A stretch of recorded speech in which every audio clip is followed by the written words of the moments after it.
"Your Honor," she began, her voice quivering with a sense of profound injustice, "I am legally entitled to emotional damages for being excluded from a community celebration." That's what Patricia Summers, our HOA president, actually said in court, standing there in her powder blue blazer, an HOA pin the size of a dinner plate on her lapel. The judge took off his glasses and rubbed his temples. "Are you seriously suing your neighbor for not inviting you to his wedding?" Patricia nodded solemnly, clutching a 3-ring binder she had labeled social violations. I sat in the back row with my new wife, Emily, both of us trying not to burst out laughing. The judge didn't even try to hide his reaction. He actually chuckled before saying, "Ma'am, this is not a legitimate legal matter. This is an absolute waste of judicial resources, and frankly, the most ridiculous case I've seen in 30 years on the bench. My name is Daniel Morrison, a 32-year-old software developer who made the mistake of buying a house in Riverside Gardens, a neighborhood run by Patricia Summers. She wasn't just the HOA president. She was a force of nature who treated the position like she was running a small dictatorship. She measured grass height with a ruler. She had a color-coded violation system that nobody understood but everyone feared. I had kept my head down for 18 months following all the rules. Then I fell in love with Emily and we planned a small backyard wedding with just 40 guests. The last thing on my mind was inviting the HOA president who had once cited me for having my car windows tinted 2% darker than regulation. The wedding was perfect. String lights, acoustic music, everything over by 10 p.m. as per HOA guidelines. I thought I'd covered all my bases by filing the proper event notification form 2 weeks prior.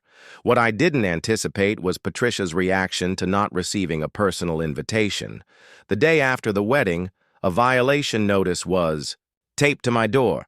Unauthorized event execution and failure to include HOA leadership in community bonding activities. The fine was $500. I thought it was a joke. Then came the emails, a dozen in 3 days, each escalating in intensity. She claimed that as president, she had a right to attend all significant neighborhood events to ensure compliance. She actually used the phrase social exclusion trauma in one of them. I ignored her and contested the fine. But Patricia wasn't done. She called an emergency HOA meeting to try and pass a new rule requiring all residents to invite board members to any personal celebrations. When that failed, the campaign of petty harassment began. Suddenly, I was getting violation notices for everything imaginable. My mailbox was an inch too far to the left.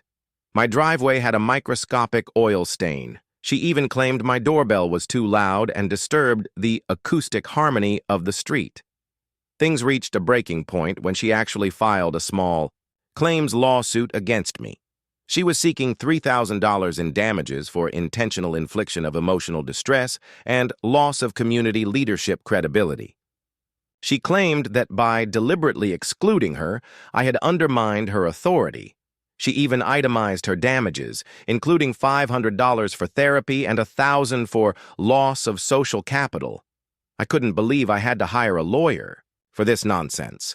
But my friend James, who practiced property law, agreed to represent me, mostly because he found the whole thing hilarious. We prepared for court by gathering testimonies from 17 of her other victims. We had copies of every absurd violation she'd ever issued, including one where she fined a neighbor for having too many butterflies in their garden because it exceeded the approved wildlife density limits. The court date arrived.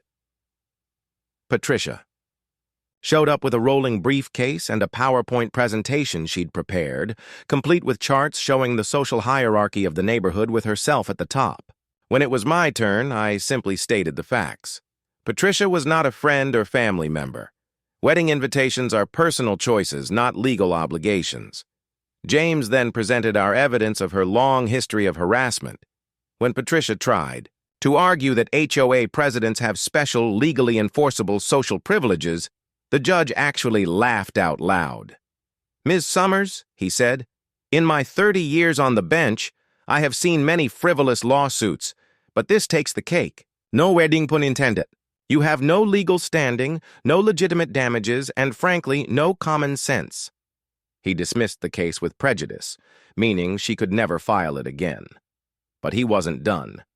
He ordered Patricia to pay my legal fees of $4,500 and warned her that any further harassment would result in a restraining order.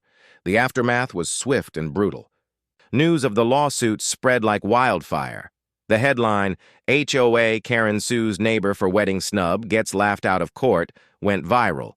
Patricia became the national poster child for HOA overreach. Her photo was turned into memes. The HOA board called an emergency meeting. The community turnout was unprecedented. Resident after resident stood up to share stories of her tyrannical rule. The board voted unanimously to remove her from her position, effective immediately. But the consequences didn't stop there. Patricia worked as a real estate agent.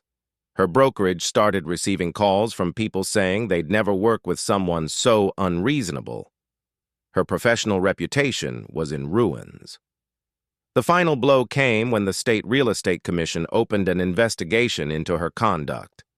They found multiple instances where she'd acted unethically, using her HOA position to pressure people. Her real estate license was suspended for 2 years, and she was fined $15,000. When the suspension notice arrived, she stood in her driveway, reading it with shaking hands.